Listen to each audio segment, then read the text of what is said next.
Everyone, this is Ravi and very warm welcome to you all in our Vijay batch. तो जैसे आपने introduction class में देखा होगा, हम 9th और 10th का कंप्लीट सिलेबस सिर्फ 15 डेज के अंदर आपको करवा देंगे, जिससे आप अपने दिसंबर में आने वाले एग्ज़ाम में अच्छे स्कोर कर पाएंगे। तो आज अपनी पहली मैराथन टेंस के ऊपर, तो चलते हैं टेंस को सीखते हैं। टेंस बेसिकली क्या होता है? टेंस समय को कहते हैं। समय, या फिर इसको अच्छे से समझे तो किसी कार्य को समय से जोड़ने वाला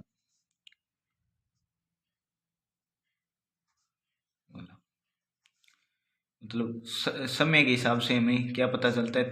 टेंस के 3 पार्ट होते हैं, प्रेजेंट, पास्ट, फ्यूचर। प्रेजेंट को कहते हैं वर्तमान काल, पास्ट को भूतकाल और फ्यूचर को भविष्य काल। तो आप कहोगे कि ये तो सिर्फ समय है, तो ये कार्य को समय से कैसे जोड़ते हैं? तो आपको एक एग्जांपल देता हूँ। जैसे राम कार्य करता है, और दूसरा लिखेंगे राम कार्य कर रहा है। राम कार्य कर चुका है और 2 घंटे से कर रहा है। तो इसमें आप देख सकते हो कि ये चारों सेंटेंस सिर्फ प्रेजेंट के अंदर है, लेकिन इनमें कार्य का मापन दिखा रहा है। एक में कार्य करता है जो डेली करता है, एक में कार्य कर रहा है जिसमें काम चल रहा है, एक में कार्य कर चुका है जो परफेक्शन दिखा रहा है, अभी कार्य पूर्ण हो चुका है, एक में जो पिछले 2 घंटों से कोई बंदा कार्य कर रहा है। तो इसके बेस पे अपने 3 टेंस हैं, जो मैंने 3 टेंस बताए थे, प्रेजेंट, पास्ट एंड फ्यूचर। इन तीनों को अपने फर्दर आगे 4 पार्ट में डिवाइड करेंगे। पहले को कहेंगे इंडेफिनेट, और दूसरे को कहेंगे कॉन्टिन्यूअस, तीसरे को कहेंगे परफेक्ट, और चौथे को परफेक्ट कॉन्टिन्यूअस। तो इसमें अपने लिखेंगे, पहला होगा प्रेजेंट इंडेफिनेट टेंस, पुरानी लिखूंगा आगे आप, present continuous tense, present perfect tense और प्रेजेंट परफेक्ट कॉन्टिन्यूअस। ऐसे ही पास्ट के 4 होंगे, पास्ट के भी 4 पार्ट होंगे और फ्यूचर के भी 4 पार्ट होंगे। तो आगे चलते हैं हम अपने टेंस के प्रकार पर। तो पहला पढ़ेंगे हम प्रेजेंट इंडेफिनिट टेंस। तो प्रेजेंट इंडेफिनिट से पर चलने से पहले अपने कुछ जान लेते हैं थोड़ा। तो हमें 3 चीज़ के बारे में जानना है। पहला सब्जेक्ट, फिर वर्ब, देन ऑब्जेक्ट। इन तीनों के मिलने से आपको, अगर इन तीनों को समझ लिया और तीनों को मिला दिया, तो इनसे आपको पूरा टेंस आ जाएगा। इतना सरल है टेंस। तो अपने पहले समझते हैं सब्जेक्ट क्या होता है। ठीक है, सब्जेक्ट को हिंदी में वैसे कहते हैं कर्ता। कर्ता मतलब जो किसी कार्य को करता है। नॉर्मली जैसे राम खेलता है, सीता खाती है। तो इनके अंदर जो इंसान या वस्तु, जैसे पेन से लिखते हैं, तो इसमें वस्तु आ गई, इसमें कोई व्यक्ति आ गया जो किसी इसमें कार्य को कर रहा है। राम खेलने के कार्य को कर रहा है, सीता खाना खाने के कार्य को कर रही है, पेन कोई लिखने का कार्य करता है। तो जो किसी कार्य को कर रहा है उसे कर्ता कहते हैं। तो सब्जेक्ट आपको समझ आ गया किसे कहते हैं। अब देन हम चलते हैं वर्ब पे। वर्ब को हिंदी में कहते हैं क्रिया। वर्ब का मतलब किसी कार्य का होना।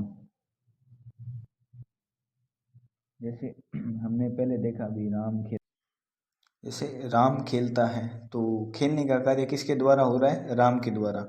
तो राम कर्ता हो गया, जो कर्ता कार्य कर रहा है, जैसे खेल रहा है, तो खेलना एक क्रिया है। इसमें सीता खाना खा रही है, तो खाने का काम सीता कर रही है, तो इसमें कर्ता के द्वारा खाना खाने का काम हो रहा है, तो इसमें खाना क्रिया है। मतलब किसी कार्य का होना वो क्रिया में आता है। चलो आगे चलते हैं, थोड़ा सिंगुलर और प्लूरल के बारे में बताता हूँ। वैसे जनरली अपने नाउन होता है जैसे बॉक्स, तो इसमें ईएस लगा दिया बॉक्सेस, तो ये क्या होगा? सिंगुलर से प्लूरल हो जाएगा, मतलब एक वचन से बहुवचन हो जाएगा। जैसे बॉय, ये है एक वचन, मतलब सिंगुलर। अब इसमें एस लगाया बॉयज के, तो ये हो गया प्लूरल। बट इससे एकदम अपोजिट कॉन्सेप्ट होता है वर्ब का। ये नोट लिख लेना आप एक अपनी कॉपी में, सारी वर्ब प्लूरल होती हैं। अगर अपने वर्ब लिखे ना, जैसे राइट लिखा, रीड लिखा, और भी जैसे वर्ब है स्लीप लिखा, प्ले लिखा, ये सारी वर्ब अपने आप में प्लूरल है। अगर इनके साथ अपने एस और एस जोड़ देना तो ये सिंगुलर हो जाएगी। अपने आप में सारी वर्ब प्लूरल होती है, इनके साथ एस और एस जोड़ने से ये सिंगुलर हो जाती है। इसलिए ही, शी, इट जैसे सिंगुलर नाउन के साथ। तो अपने चलते हैं पहले प्रेजेंट टेंस पे। प्रेजेंट टेंस के 4 पार्ट होते हैं: present indefinite, present continuous, present perfect tense, present perfect continuous tense. तो अपने पहले प्रेजेंट इंडेफिनिट टेंस पे चलते हैं। तो इस पे आते हैं प्रेजेंट इंडेफिनिट टेंस पे। तो इसकी पहचान क्या होती है? इसके अंत में ता है, ती है, ते है आदि आते हैं। जैसे अपने एग्जाम्पल देखिए, वह गाता है, तो इसके लास्ट में ता आता है। इसमें देखो हम गाते हैं, तो इसमें लास्ट में देखो ते हैं। तो ये क्या बताता है? ये प्रेजेंट इंडेफिनिट का है। तो इसके रूल देखो, सब्जेक्ट प्लस वर्ब की फर्स्ट फॉर्म प्लस एस या ई एस प्लस ऑब्जेक्ट। तो इसमें आप आगे प्लस ऑब्जेक्ट भी लिख लीजिए। अपने अब देखते हैं भी इसका हिंदी से इंग्लिश में कैसे बनते हैं। तो एग्जाम्पल पे आते हैं। पहले पर वह गाता है, इसके अंदर पहले आपको देखना है सब्जेक्ट। सब्जेक्ट कौन सा है? सब्जेक्ट आपको देखना मैंने सिखाया था कैसे, कि वह व्यक्ति या वस्तु जो किसी काम को करती है। इसमें गाने का काम वह कर रहा है, तो वह को लिख दिया ही। देन हम देखेंगे वर्ब की फॉर्म। तो इसमें क्रिया कैसे देखेंगे वो भी आपको पीछे बताया था। इसमें क्रिया देखो, गाने का काम हो रहा है, तो इसको क्या कहते हैं इंग्लिश में? सिंग। और एस और ई एस लगाने के लिए क्या बताया था? सारी वर्ब अपने आप में प्लूरल होती है, तो सिंग अपने आप में क्या है? प्लूरल। लेकिन ही है जो सिंगुलर है, तो इसलिए। तो हम चलते हैं कॉन्टिन्यूअस पे, जिसकी पहचान होती है, जिसके अंत में रहा है, रही है, रहे है और रहा हूँ आता है। जैसे देखो, वह गा रहा है, हम गा रहे हैं। तो इसका रूल हम पढ़ लेते हैं। Subject plus is are am plus verb की first form plus ING plus object. अब आपको बता देता हूँ, ये इज एम आर है हेल्पिंग वर्ब। ये इज लगता है सिंगुलर के आगे और आर लगता है प्लूरल के साथ, ये आप याद रखना। और आई अकेला होता है जिसके साथ एम लगता है। तो हम अब 2 एग्जाम्पल बना लेते हैं इसकी मदद से। वह गा रहा है, तो इसमें सब्जेक्ट वह को इंग्लिश में कहते हैं ही। आगे हेल्पिंग वर्ब आगे इज, क्योंकि ही सिंगुलर है तो इज भी सिंगुलर के साथ लगता है, तो इज लग गया। आगे वर्ब की फर्स्ट फॉर्म सिंग और आईएनजी लगाया, तो ये कंप्लीट हो गया। ऐसे ही आगे वाला बन गया। तो हम आगे चलते हैं परफेक्ट पे। प्रेजेंट हम चलते हैं परफेक्ट टेंस पे, जिसके अंत में आता है चुका है, चुकी है, चुके हैं, चुका हूँ। इसको देखकर पता लगेगा कि ये प्रेजेंट परफेक्ट टेंस का है। जैसे आप एग्जाम्पल में देखिए, वह गा चुका है, हम गा चुके हैं। जैसे कोई काम पूरा हो चुका है तो वह प्रेजेंट परफेक्ट के अंदर आता है। इसका रूल देखिए, सब्जेक्ट फिर हैज और हैव प्लस वर्ब की थर्ड फॉर्म। इसमें एक बात ध्यान रखना, इसमें वर्ब की थर्ड फॉर्म लगेगी और इसके आगे आएगा ऑब्जेक्ट। तो हैज़ और हैव, हैज़ लगेगा सिंगुलर के साथ और हैव लगेगा प्लूरल के साथ। ये चीज़ें आप लिखते चलना कॉपी में, जिससे आपको आगे दिक्कत नहीं होगी। इसके एग्जाम्पल 2 बना लेते हैं अपने रूल के हिसाब से। वह गा चुका है, तो इसमें कर्ता ढूंढना आता है आपको। वह, ये मैंने पहले टेंस के अंदर करवा दिया था आपको। ही गाने की फॉर्म आएगी संग, क्योंकि सिंग की थर्ड फॉर्म संग होती है। हैज़ ये हेल्पिंग वर्ब लगी है, क्योंकि ही सिंगुलर है तो हैज़ भी सिंगुलर के साथ लगती है। आगे हम गा चुके हैं, इसकी इंग्लिश कैसे बनेगी, इसके अंदर सब्जेक्ट लिख दिया वी, फिर हेल्पिंग वर्ब हैज हैव में से हैव लगी है क्योंकि वी प्लूरल है तो हैव भी प्लूरल के साथ आता है इसलिए हैव लगा। फिर वर्ब की फॉर्म गाने को कहते हैं इंग्लिश में सिंग, सिंग की थर्ड फॉर्म लगाई है इसलिए यहाँ पे संग है। तो अब हम आगे प्रेजेंट परफेक्ट कॉन्टिन्यूस टेंस पे, जिसमें समय के साथ कोई काम चल रहा है, जैसे पीछे से 2-3 घंटों से 2-3 साल से या कुछ काम हो रहा है उसको प्रेजेंट परफेक्ट कॉन्टिन्यूस के अंदर रखते हैं। जैसे आप एग्जांपल देखो इसके, वह 4 घंटे से गा रहा है, हम 4 बजे से गा रहे हैं, तो ये आते हैं इसके प्रेजेंट कॉन्टिन्यूस के अंदर। तो इसके रूल देखिए, आप इसका रूल देखिए जिससे हम आगे फॉर्मेशन करेंगे। Subject plus has have plus been plus verb की first form plus ING plus since for plus time, ये सबसे बड़ा टेंस होता है, यूज में कम आता है बट आपको पता होना चाहिए। सिंस और फॉर का मैं आपको मेन बता देता हूँ। जैसे सिंस एग्जैक्ट टाइम के लिए आता है, जैसे 4 बजे से, मतलब अपने को पता है भी 4 बजे से गा रहे हैं तो एग्जैक्ट टाइम हो गया। लेकिन फॉर आता है अनिश्चित समय से, जैसे 4 घंटे से। अपने ऐसे नहीं पता कि 4 घंटे कौन से, वो सुबह के भी हो सकते हैं शाम के भी हो सकते हैं, इसलिए फॉर अनिश्चित समय के लिए और सिंस निश्चित समय के लिए आता है। तो आगे देखिए, वह इसमें सब्जेक्ट ढूंढते पहले ही, फिर हैज हैव में से हैज लगेगा क्योंकि ही सिंगुलर है, उसके साथ सिंगुलर हैज लगेगा। फिर बीन, फिर वर्ब की फर्स्ट फॉर्म सिंग, साथ में आईएनजी लगा दिया। इसमें से सिंस फॉर में से आएगा अनिश्चित समय के लिए आएगा फोर आवर्स। प्रेजेंट के पास बाद अपने आगे पास्ट टेंस पे, पास्ट के भी 4 पार्ट होते हैं भूतकाल के, past indefinite, past continuous, past perfect, past perfect continuous. तो अपने इसमें से 2 ही पार्ट पढ़ने हैं जो अपने काम में आएंगे, तो नीचे वाले 2 पार्ट अभी हम नहीं पढ़ेंगे, ये 2 पढ़ेंगे एकदम सरल पार्ट। तो आगे चलते हैं, हम पढ़ते हैं।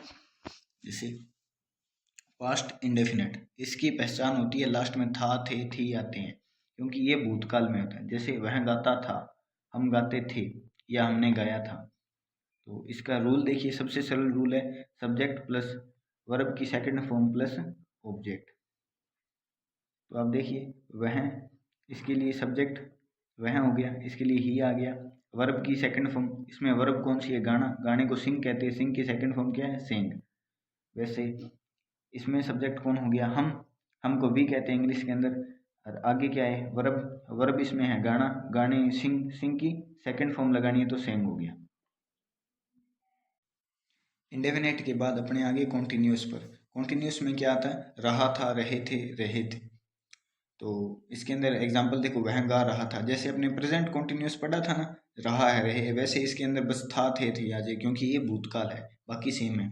इसमें क्या चेंज आएगा, इसमें हेल्पिंग वर्ब में चेंज आएगा, वहाँ पे इज एम आर था, यहाँ पे वॉज वर आ गया, बाकी सेम टू सेम है। जैसे एग्जाम्पल देखिए, वह गा रहा था, इसमें सब्जेक्ट वह हो गया, वर्ब गाना हो गया, और हेल्पिंग वर्ब इसमें वॉज लगेगी क्योंकि अब वॉज सिंगुलर के साथ लगती है और वर प्लूरल के साथ लगती है। ये थोड़ा सा याद रखना, कॉपी में लिख लेना, नहीं दिख रहा हो तो बता देना, आपको नीचे पीडीएफ प्रोवाइड कर देंगे। अब प्रेजेंट के चारों आपके काम आएंगे, पास्ट के सिर्फ 2 करवाए हैं, वो आपके उनसे ही क्वेश्चन बन जाएंगे। और फ्यूचर के अंदर भी वैसे ही 4 पार्ट होते हैं, डेफिनेट, कॉन्टिन्यूस, परफेक्ट और परफेक्ट कॉन्टिन्यूस। लेकिन आपको इसमें से यही काम आएगा तो अपने ये एक ही पढ़ेंगे, इससे ही सारे क्वेश्चन आपके एग्जाम में आने वाले सोल्व हो जाएंगे। तो इसमें क्या आएगा, भविष्य का मतलब गागेगी, है ना, ये पहचान होती है फ्यूचर की। तो जैसे एग्जाम्पल देखो, वह गाएगा, हम गाएंगे। तो इसमें सूत्र देख लीजिए जिससे हम स्ट्रक्चर बनाएंगे सेंटेंस की, सब्जेक्ट प्लस विल शैल। इसमें मेन बात है, विल शैल आने से आपको पता लग जाएगा भी ये फ्यूचर का है। इसमें शैल का प्रयोग आई और वी के साथ होता है और बाकी जो सब्जेक्ट बचे उनके साथ विल लगेगा। तो आप ये बात थोड़ी सी ध्यान रखना। तो इसमें एग्जाम्पल करते हैं, वह गाएगा, इसमें सब्जेक्ट कौन है, वह, और क्रिया कौन सी है, गाना, तो वह के लिए ही आ गया। और हेल्पिंग वर्ब में आगे आप ही के साथ क्या लगेगा, विल, यहाँ पे मैंने बताया था, बाकी जो बचे उनके साथ विल लगेगा, तो ही के साथ विल लग गया। आगे वर्ब है तो वर्ब लगी, वर्ब की फर्स्ट फॉर्म सिंग, ये बन गया। दूसरा क्या है, हम गाएंगे, हम सब्जेक्ट हैं इसके अंदर, हमको इंग्लिश में भी कहते हैं। और इधर देखो आगे हेल्पिंग वर्ब विल शैल में से शैल लगेगा क्योंकि मैंने यहाँ पे आपको बताया भी आई और वी के साथ हमेशा शैल लगता है। आगे वर्ब की फर्स्ट फॉर्म सिंग। अब आपको बताता हूँ आपके एग्जाम में क्वेश्चन किस प्रकार आएंगे। ये इस प्रकार क्वेश्चन आएंगे, ही always comes here at night. इसमें आपको कम्स की जगह डैश दिया हुआ होगा और यहाँ पे कम ब्रैकेट में देकर पूछेगा कौन सी फॉर्म यहाँ पे लगेगी।